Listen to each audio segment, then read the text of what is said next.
Welcome to New Stripe City, a podcast for diehard Bengals fans. I'm your host, Ace Boogie, and today we're going to talk about how to fix the Cincinnati Bengals.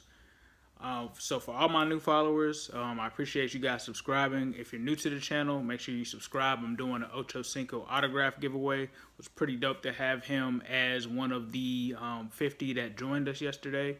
And I also released my reaction to our most recent loss against the Houston Texans. Make sure you check that out. It's pretty funny.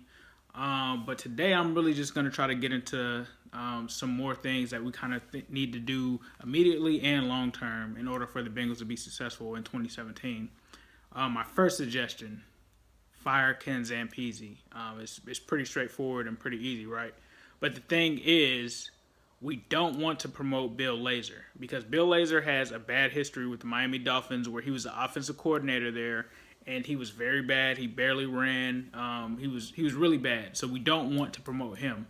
I suggest that we promote James Urban. And James Urban is obviously our wide receivers coach, but he's had a history prior with Philadelphia as being an assistant head coach as well as an offensive quality and control coach. I think that he would be a good person and a great candidate to move in there. He also has that relationship with A.J. Green and the receivers.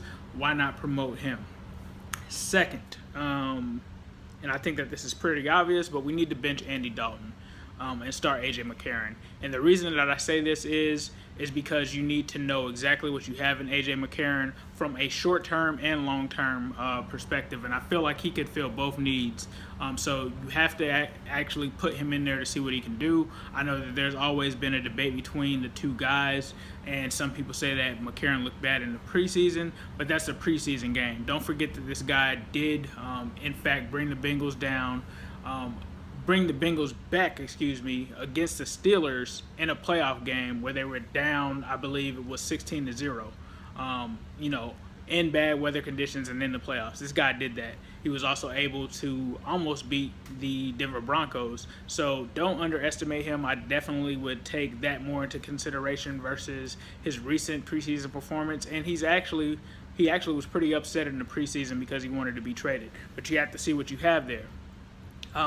You have to see if there's a difference between him and Andy Dalton because 2018 is a year where we actually have an option to move out of Andy Dalton's contract, and it's actually the year where McCarron could become a restricted free agent. So you need to see what McCarron has so you can know whether you need to draft a quarterback next year or what needs to happen.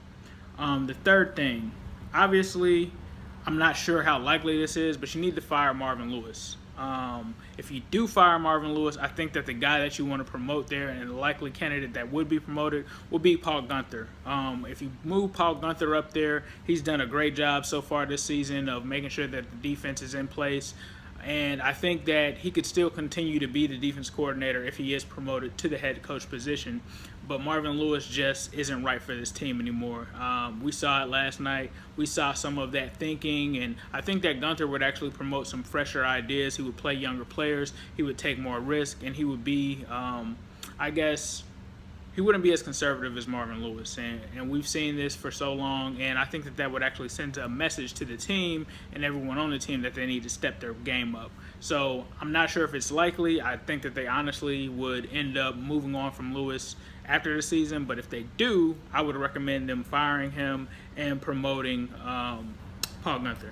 So next on the list, I would definitely say that you need to make Joe Mixon and Giovanni Bernard the co-starters. It's obvious that those two guys are the best running backs. Why not make those guys the starters? And you need to trade Jeremy Hill.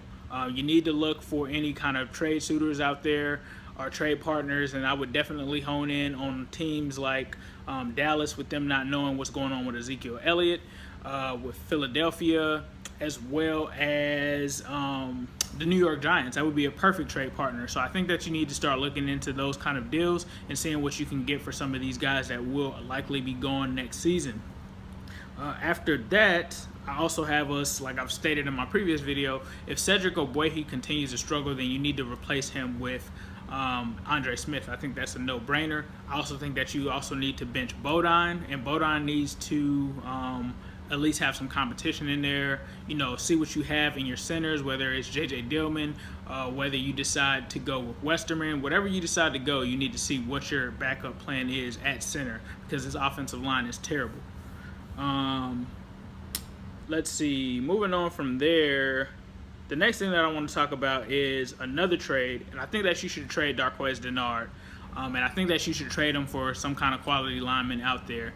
Darqueze Denard just hasn't lived up to expectations. He's not going to be too expensive. He's a former first-round pick, and this is a crowded locker room. You already have a William Jackson III. You already have a Josh Shaw. You have some of these other guys like Kavari Russell. You need to actually see what they can do. And, I mean, there's no sense in having a luxury of a guy like Darqueze Denard when you need an offensive lineman. So I would definitely entertain trading Darqueze Denard, moving on from him. And let's see. The last but not least thing is I think that we should seriously consider either trading in or after the season. And the person that I'm suggesting to trade is Andy Dalton. And this is why you should trade him. After you see what McCarron can do, if McCarron ends up having marginal success or he's, somewhat close to mirroring what he did in 2015, then I think that you need to go ahead and take advantage of the situation you're in because Andy Dalton has proven that he can be a pretty decent starting quarterback. He has a very attractive contract for some of these teams out there. And I think that you could actually find a trade partner and stockpile some picks because you're going to need to fix this offensive line. Whoever the next head coach is that comes in will need to fix this offensive line. So why not do yourself a favor, cut cost?